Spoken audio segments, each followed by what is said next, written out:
오늘은 자유롭게 누리는 쉼이라는 제목으로 말씀을 드리겠습니다. 여러분 혹시 계주 해보셨나요?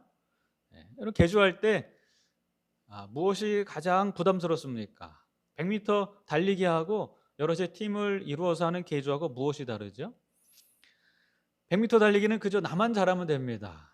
내가 설령 오늘 경기에서 죽을 쓴다고 할지라도 그저 나 하나로의 실망감에 그칠 것입니다. 그러나 팀을 이루는 계주는 다릅니다.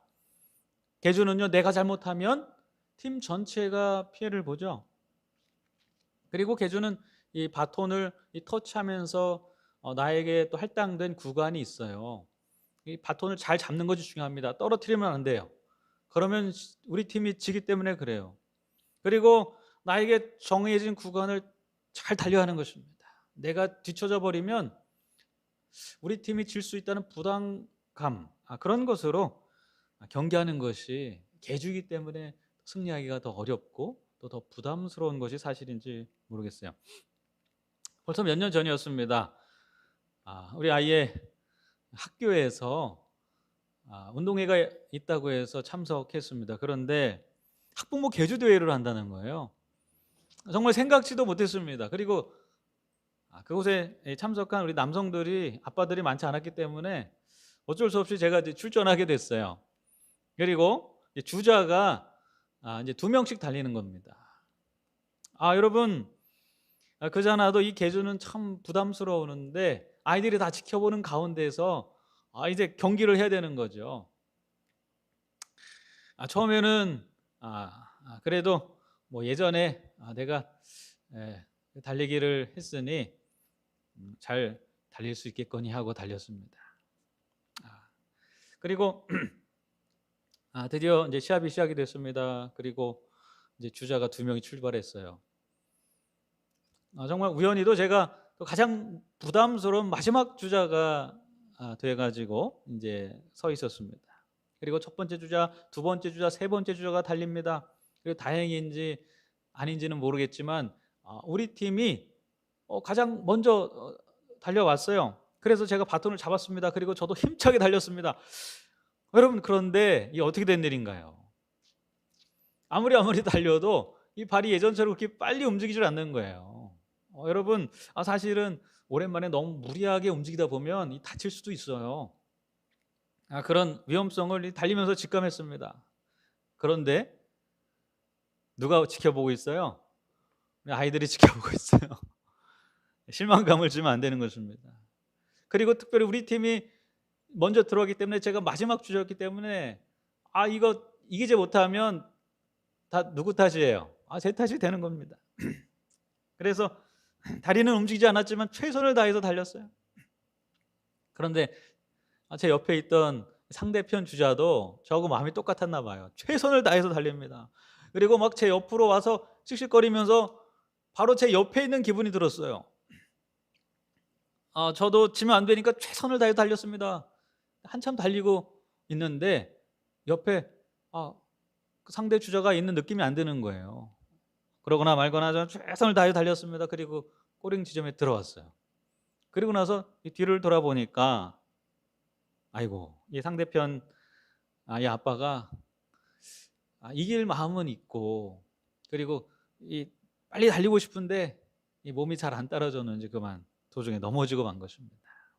어쨌든 그렇게 이 계주가 끝났습니다. 그리고 이 계주의 부담스러움을 다시 한번 온몸으로 느끼게 된 그런 시합이 됐습니다. 여러분, 그렇습니다. 무엇인가 이 책임진다는 것은 참 부담스러운 것입니다. 그리고 그 책임을 다하지 못했을 때 우리의 마음속에 밀려오는 것이 죄책감입니다. 여러분, 우리의 삶이요 100m 달리기하고 비슷할까요? 아니면 계주하고 비슷할까요? 우리는 우리가 원든 원치 않든 다른 사람과 이어져 있습니다. 내가 나의 맡은 곳에서 나의 임무를 다하지 않으면 그러면 어떻게 될까요? 우리의 전체에 영향력을 미치는 것입니다. 그래서 우리는 누구나 책임감을 가지고 살 수밖에 없는 존재들인 것입니다. 왜냐하면 우리는 혼자 사는 존재가 아니고 함께 사는 존재이기 때문에 그래요. 특별히 우리는 태어날 때 무엇을 갖고 태어납니까? 이름을 갖고 태어나죠. 여러분, 이름값 해라, 그런 말 들어보셨잖아요. 아무리 갓난 아이여도 그 아이가 자기의 이름을 불릴 때는 갓난 아이로서의 또 역할이 있는 것입니다. 그 아이가 어린이가 됐습니다. 여러분, 우리 유치원 다니는 어린이라 할지라도 그 아이 나름대로의 또 책임이 있는 것입니다. 그 위치가 있고 해야 될 것이 있는 것입니다. 초등학생은 다릅니까? 청소년들은 어때요? 대학생은 어때요? 점점 더 책임감은 심해집니다. 여러분, 이름값 하는 것이 보통 일이 아니에요. 그런데 그러지 못할 때 우리는 죄책감을 느끼고 때로는 내 자신을 비난하게 되는 것입니다. 여러분, 이름값 하는 것이 얼마나 어려운지 여기에 그 예가 있어요. 한 공시생이 있었습니다. 35세 정도 된 공시생입니다. 그런데 그 공시생이 공부를 잘할 수 있도록 그의 엄마가 그를 한 사찰에 맡겼어요. 그런데 그곳에서 그만 이 엄마가요, 어떻게 된 일인지 아들을 이 대나무 죽으로 2,000대를 넘게 쳐서 죽였다는 그런 기사가 뜬 거예요. 여러분, 어떻게 된 것일까요?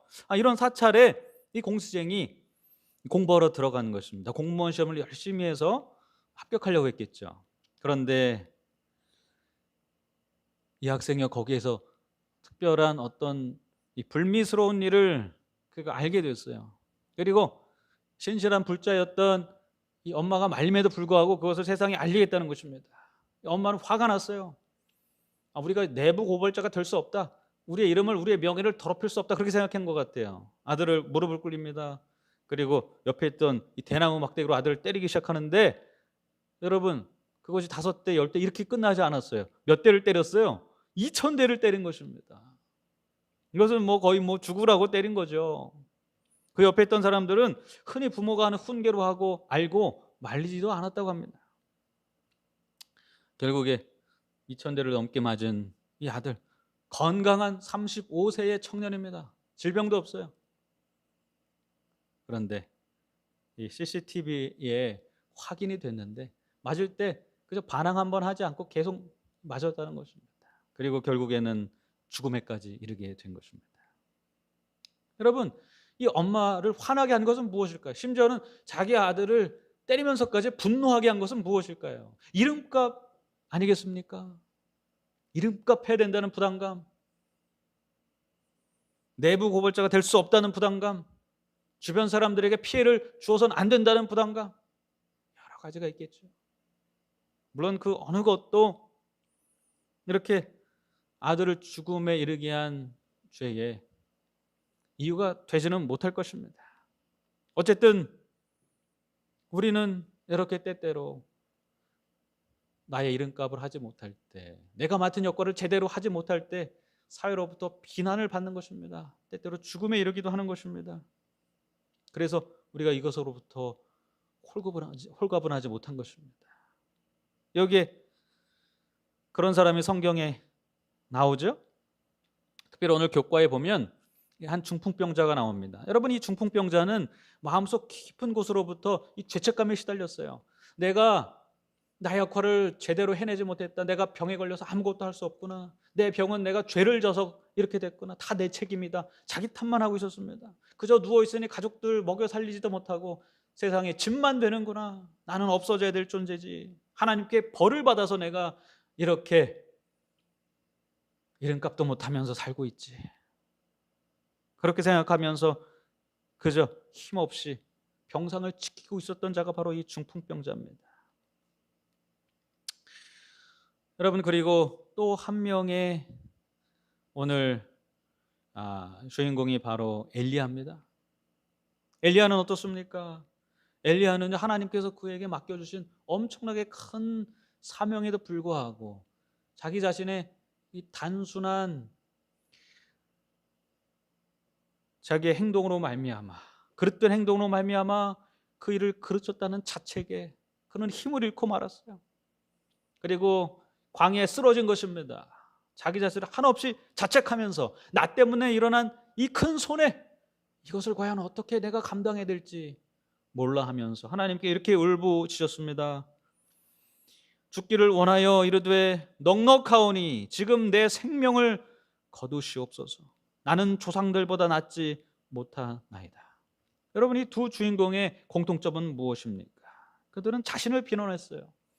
이름값 하지 못하는, 사회에서 역할을 제대로 해내지 못하는 자신을 끊임없이 비난합니다.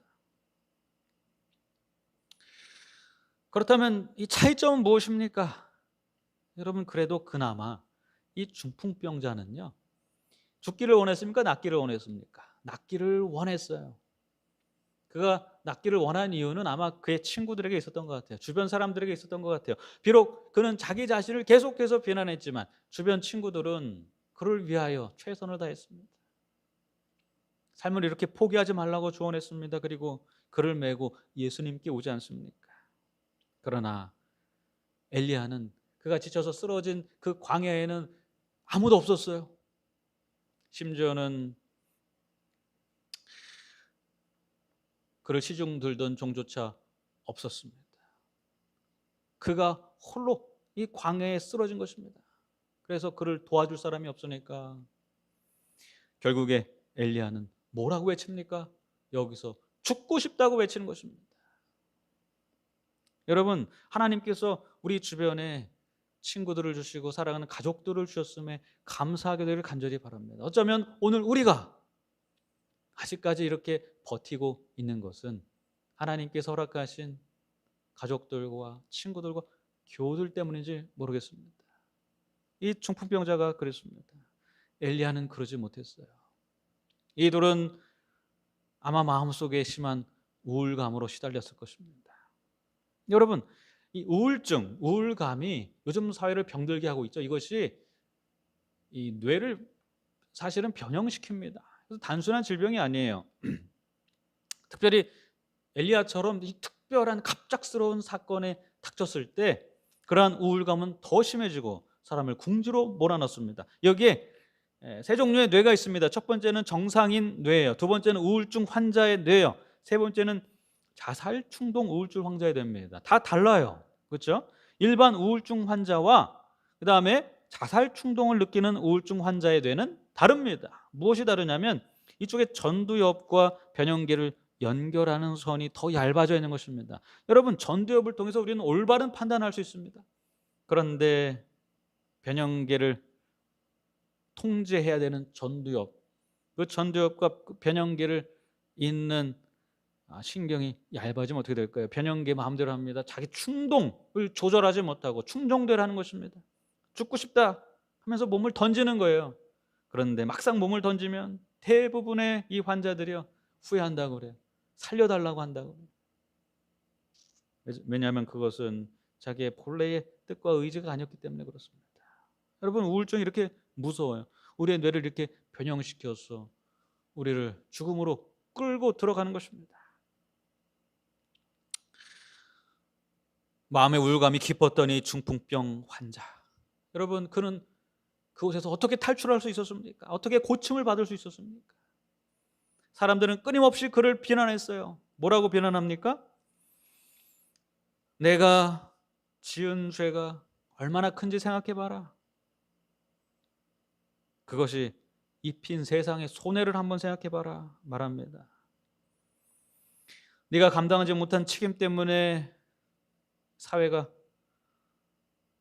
감당해야 될 비용이 얼마나 컸는지 생각해봐라. 그리고 네가 아무리 노력해도 그 손해를 메울 수 없다, 이렇게 비난했어요. 그리고 그가 예수님 앞에 왔을 때 사람들은 의심의 눈초리로 예수님을 바라봤습니다. 예수님께서 과연 저 사람을 고쳐주실까? 많은 사람들은 그의 육체적인 고침에 관심이 있었어요. 아니, 저런 죄인을 과연 예수님께서 돌보시고 그리고 그에게 혜택을 주실까? 아닐 거야 설마. 그는 정당한 대가를 치러야 돼, 그렇게 생각했습니다. 예수님께서 그 중풍병자에게 다가가셨습니다. 중풍병자는 예수님 앞에서 아마 고개를 떨구고 있었을 거예요. 그러나 예수님께서 그를 자비의 눈으로 바라보셨습니다. 그리고 무엇이라고 말씀하십니까? 예수님께서는 그의 육체에 관하여 말씀하시기 전에 그의 심령에 관하여 말씀하셨어요. 그의 마음에 대고 외치십니다. 내 죄사함을 받았느니라. 여러분, 예수님께서는 그를 꾸짖지 않으셨어요.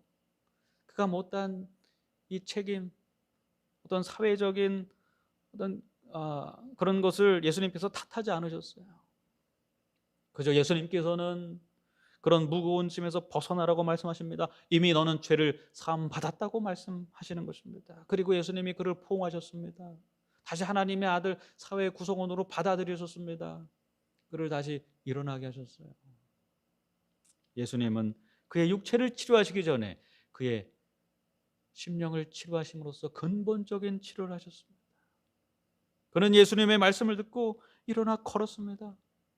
그는 당당히 다시 무엇이 됐어요? 사회의 일원이 됐고 하나님의 백성이 됐고 예수님의 사랑하는 백성이 된 것입니다. 여러분, 그렇다면 그 장면을 목격하고 있었던 주변 사람들의 생각은 어땠을까요? 그들의 머릿속에 계속해서 맴돕니다. 그러면 손해본 비용은 어떻게 할 것인가? 그 대가는 누가 치를 것인가? 과연 이 일이 정당한가? 어떻게 저 사람이 죄를 사할 수가 있는가? 계속해서 질문했을 것입니다. 그들은 생각합니다. 죄는 하나님께서 사해 주시는 것이다. 그러나 예수님 말씀하십니다. 인자가 땅에서 죄를 사하는 권세가 있는 줄을 너희로 알게 하려 하노라. 그들은 생각합니다. 아니, 죄 사함 받기 위해서는 양이 필요한데 양이 죽어야 하는데 그것도 없이 죄를 사하다니. 예수님께서는 말씀하십니다. 진정한 죄의 대가는 그저 한 마리의 연약한 어린 양이 될 수 없음을 말씀하십니다. 예수님께서 죄를 사할 권세가 있다는 것은 그분께서 대속 제물이 되시겠다는 거예요. 그분께서 죄의 대가라는 거예요. 이미 이 중풍병자를 위하여서는 엄청난 대가가 지불되어 있었던 것입니다. 예수 그리스도의 목숨. 예수님께서 그것을 주시고 이 중풍병자를 다시 일으켜 세우신 것입니다. 그의 죄를 용서하셨을 뿐만 아니라 그를 다시 삶으로 초대하셨습니다.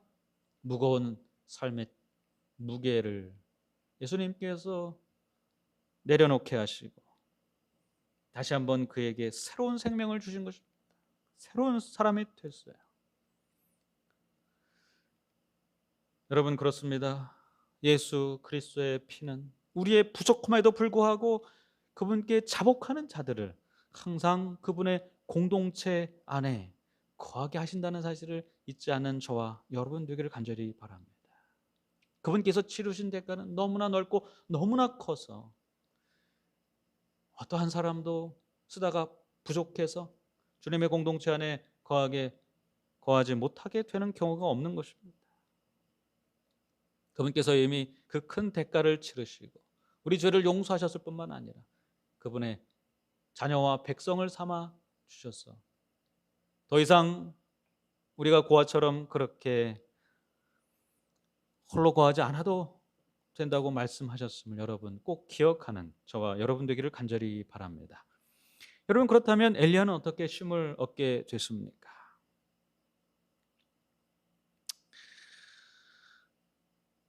여러분, 엘리야는 정말 대단한 선지자였어요. 갈멜산에서 수많은 바알 선지자들을 물리쳤습니다.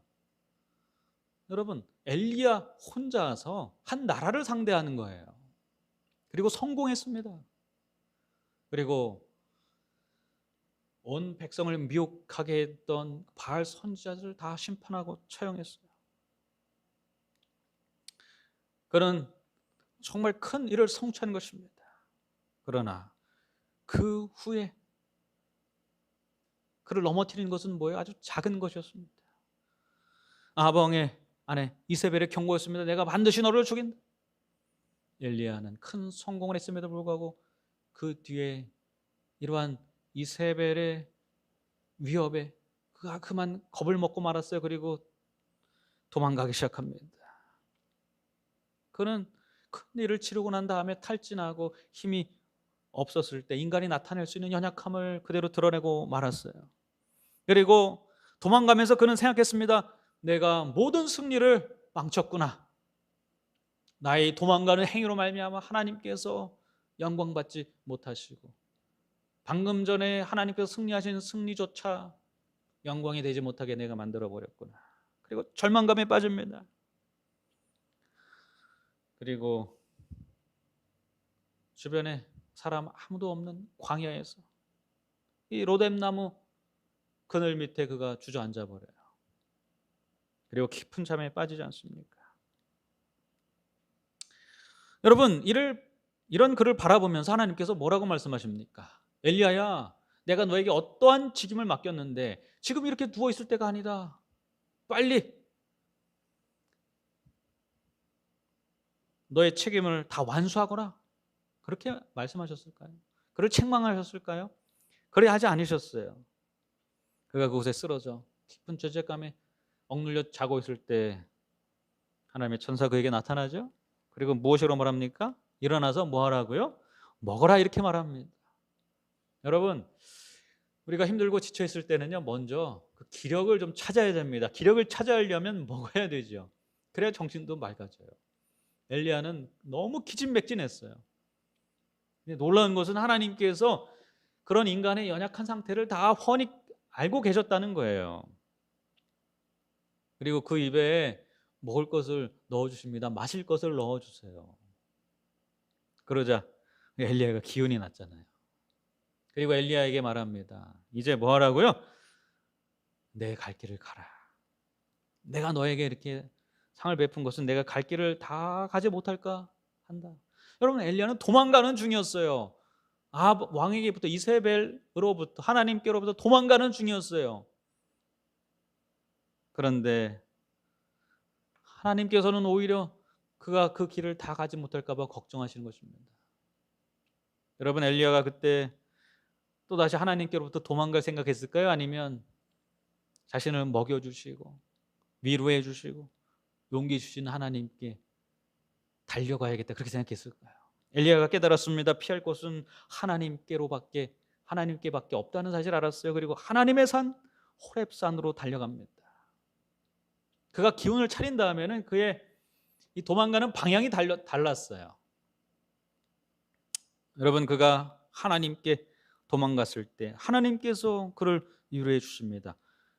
그는 기대도 하지 않았던 일이 그의 인생에 다시 한번 펼쳐지게 되는 것입니다. 하나님께서 세미한 음성 속에 엘리야에게 말씀하셨죠. 그리고 엘리야가 드디어 답을 얻게 됐어요. 그것은 무엇입니까? 하나님께서는 그의 현재의 고통, 그것을 넘어서 미래의 소망을 보게 하셨어요. 그리고 엘리야가 거기에서 깨닫습니다. 여러분, 인간은 연약해서 지금밖에 알지 못해요. 지금 나의 형편, 지금 내가 처한 상황, 그 너머의 것을 보지 못하는 것입니다. 여기 교과 117페이지에 있는 말씀입니다. 하나님께서는 더 좋은 날들이 엘리야 앞에 기다리고 있음을 아셨다. 그가 자신의 삶을 하나님의 리듬에 맞춰 조절하는 것을 배우며 그분의 쉼을 받아들일 때 선지자들에게 참된 쉼이 찾아올 것이었다. 기름 부음을 받아야 하는 왕들이 여전히 남아 있었으며 엘리야의 후계자가 선택되어야 했다. 하나님께서는 엘리야에게 아들과 같은 존재가 될 엘리사에 관하여 이미 알고 계셨다.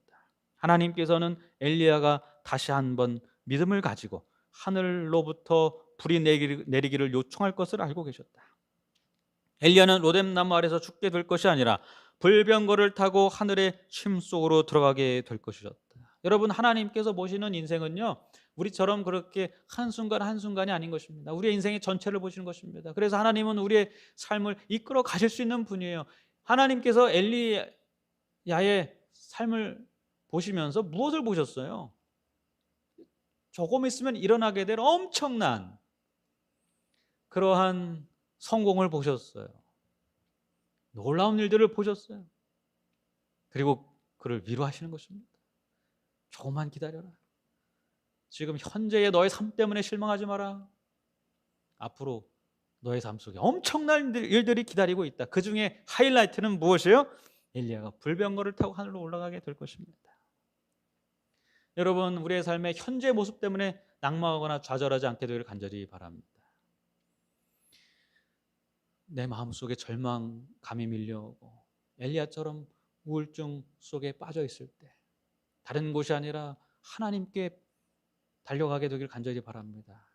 그럼 하나님께서 우리의 인생의 전체를 보여주실 것입니다. 우리의 인생의 마지막 하이라이트도 마찬가지입니다. 그저 이 땅에서 이렇게 죽어 없어질 것이 아니라 엘리야처럼 우리는 재림하시는 예수님을 바라보고 하나님께서 세우신 왕국의 백성이 되어서 그곳에 거하게 될 것입니다. 여러분, 이러한 믿음을 가지고 소망을 갖고 살게 되는 저와 여러분 되기를 간절히 바랍니다. 하나님께서 우리에게 쉼을 주실 수 있는 이유는 분명합니다.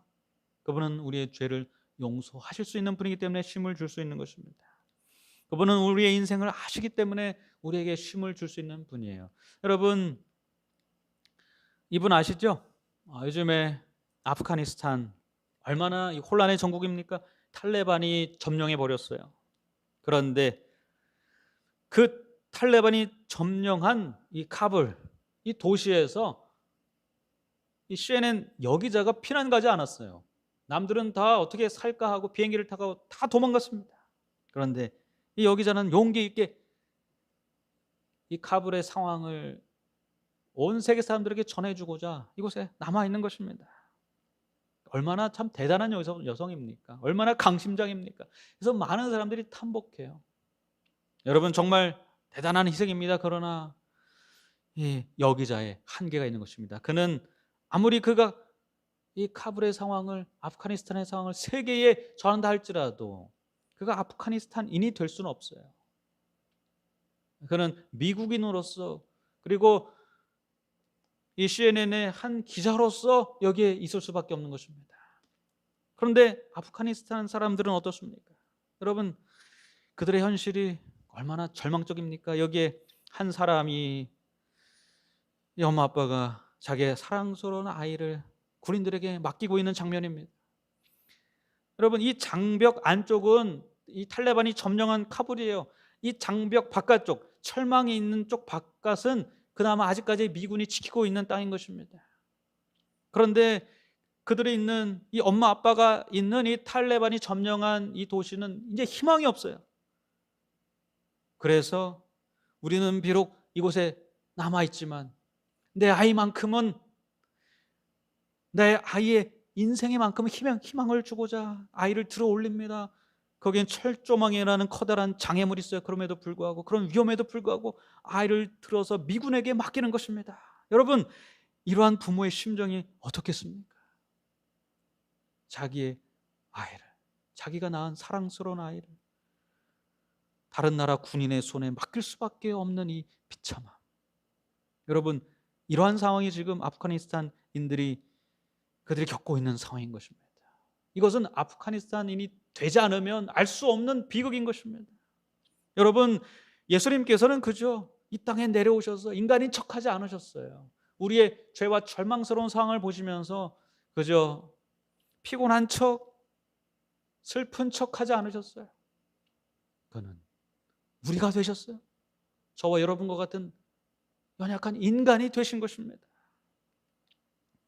그는 멸시를 받아 사람들에게 버림받았으며 간고를 많이 겪었으며 질고를 아는 자라. 마치 사람들이 그에게서 얼굴을 가리는 것 같이 멸시를 당하였고 우리도 그를 귀히 여기지 아니하였도다. 여러분, 예수님께서 우리의 인생을 위로하실 수 있는 이유는 무엇입니까? 그분께서 우리와 같이 우리의 모든 고난을 함께 하시고 그런 모든 것을 겪고 우리 자신이 되셨기 때문임을 꼭 기억하게 되시길 간절히 바랍니다. 그래서 그분은 우리를 위로하고 우리의 인생을 아시는 자인 것입니다. 그럴 자격이 있는 자인 것입니다. 오늘 그런 주님 앞에 나아가 다시 한번 우리의 죄를 용서받고 우리의 모든 인생의 짐을 내려놓고 그런 예수님, 나의 삶을 이해하시고 나의 인생을 아시는 주님께 나 자신을 맡김으로 다시 한번 주님의 참된 자녀가 되고 백성이 되고 내가 주님 앞에 새로 태어난 사람임을 깨닫게 되는 그러한 저와 여러분이 되기를 간절히 바라면서 오늘 말씀을 마치겠습니다. 감사합니다. 주 하늘에 계신 아버지, 오늘 이 저녁 다시 한번 하나님께서 우리를 위하여서 치르신 그 큰 구원의 대가에 대해 생각해 볼 수 있도록 하시니 감사합니다. 우리가 그것을 모르고 이 세상에서 절망하고 낙담하고 나 자신을 비난하며 그렇게 이 중풍병자처럼 심한 우울증에 갇혀 있었던 엘리야처럼 그렇게 무거운 책임감에 눌려 있을 때 우리의 시선을 다시 한번 그리스도께서 치르신 대가에 고정하게 하시니 감사합니다. 오늘 우리를 용서하시고 우리를 주님의 자녀 삼으실 뿐만 아니라 우리를 다시 한번 주님의 세계의 일원으로 말끔히 되돌려 놓으시고자 이미 주님께서는 그 모든 값을 지불하셨음을 우리가 꼭 기억할 수 있도록 인도하여 주시옵소서. 오늘 이 저녁 다시 한번 혹시 우리 마음속에 낙담한 마음이 있다면 주님 앞에 나아가 용서의 경험 다시 한번 주님께서 창조하신 이 세계의 온전한 일원이 되는 그러한 기쁨을 느낄 수 있도록 하나님 역사하여 주시옵소서. 오늘 저녁 우리의 무릎을 꿇게 하시고 다시 한번 주님 앞에 그러한 우리의 심령을 회복하는 놀라운 축복을 얻도록 하나님 역사하여 주실 것을 믿고 바라오며 사랑이 충만하신 예수님의 이름으로 기도드렸습니다. 아멘.